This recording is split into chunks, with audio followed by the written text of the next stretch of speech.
did it, that's it, she did it. You got all of my mind. She just thingied her in the head. You actually did. Sorry, you as well, Roxy. What we doing? Oh, right, yeah. Yes, like what? One more. Thanks, Millie. Someone only wants one more, isn't there? Right, I'm going to have to try not actually hit you in the That's what head. they will get. Because now it's happened. Because it's not tall enough. It's not trying hard enough. Did you say you're going to try and help No, her? I said he's not tall enough and it's not trying hard enough. Oh, okay. You're not humping her, are you? Not when she's on stage. No. I was related to her last song. It was lower, It was like, yeah.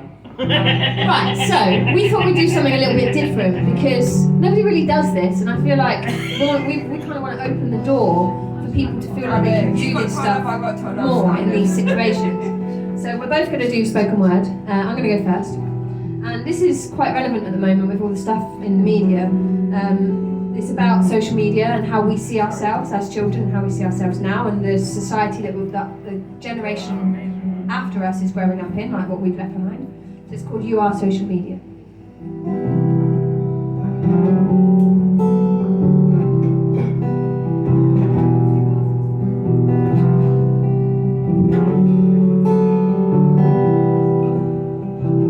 What is social media, and why has it changed our lives? The face of which is beyond recognition for kids as young as 5. There's nothing left unblemished, and it feels like their youth is being deprived, but why? We sacrifice being accountable for a life we deem more comfortable. It's unbearable, at least for me. You don't see. You post pictures of yourselves, and not ones I'd be happy to see.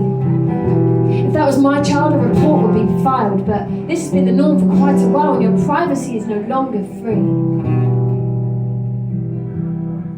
Provocative simply for the likes. Do you think that's all you've got to offer this world? You are not alone, little girl. You are intelligent, kind, beautiful. You are so loved, yet here you stand, desperate, alone, and dutiful. You scroll and see these fleeting visions, and the story that's being told is reflected in the eyes of the screen. Follow, like, share, unlike, like again, but you have 0 likes. What does that feel like? Insta gratification? Living your best life? Is that really all you've got? You're tormented by the things that are said. I'm not going out today. I'd rather stay in bed. Spending too long listening to the lies you're being fed, scrolling through your Facebook wall, wondering if you know them all, but behind the screen you stand tall. In this moment you feel like you have it all, but eventually your frivolous dreams will fall. Today you looked up how long it would take to end it all. Today you looked up how long it would take to end it all.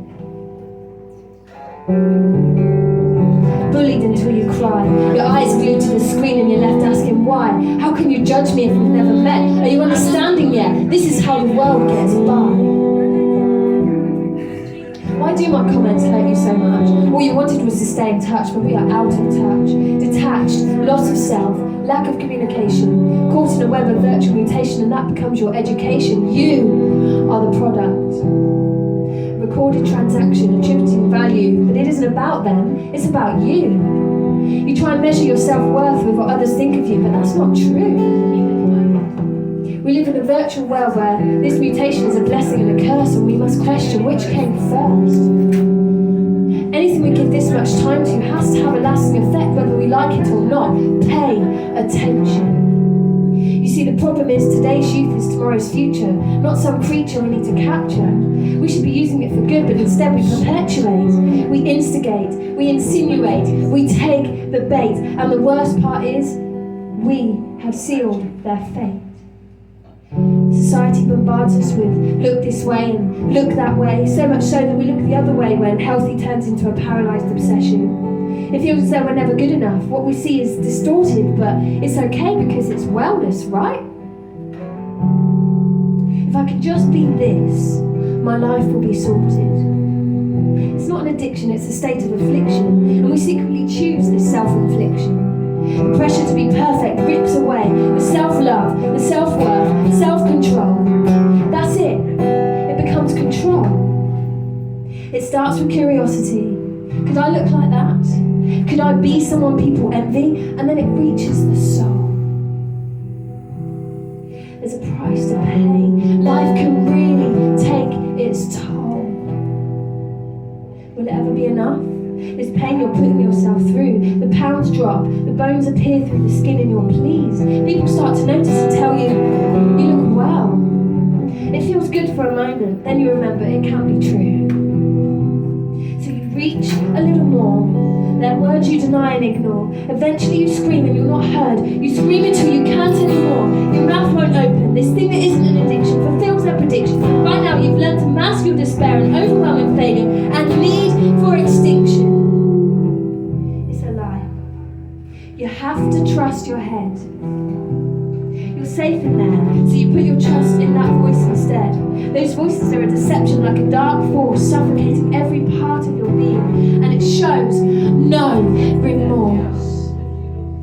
Over time you shrink into the space around you, and as the ground begins to grow it surrounds you. What you wanted was to belong, but those feelings have gone, because this is where you belong now. Your cage of wellness tells you it's the only way, and everything else is a lie. A weapon of mass destruction causes nothing but decay. Maybe you're not meant to exist inside that which is deemed as beautiful. And you think this way of thinking is okay. You're numb. You're at rock bottom. Your existence is crying out for a distance in a state of non-existence. You are resistant because it's not an addiction, it's a state of affliction, right? Now you're ready to hear, you don't need permission. You're your own substance. And with your persistence, you can take back control. Not the kind that takes its toll, the kind that makes you start to believe again that you deserve more than a skeletal adherence. Don't look to a system for deliverance. Remember, you don't need permission to be well. Your mind and soul is tangled with a resilience you didn't even know you had. Your fight isn't over, but this could be your best chance, and for that I am glad. For you, I am glad. What is social media, and why has it changed our lives?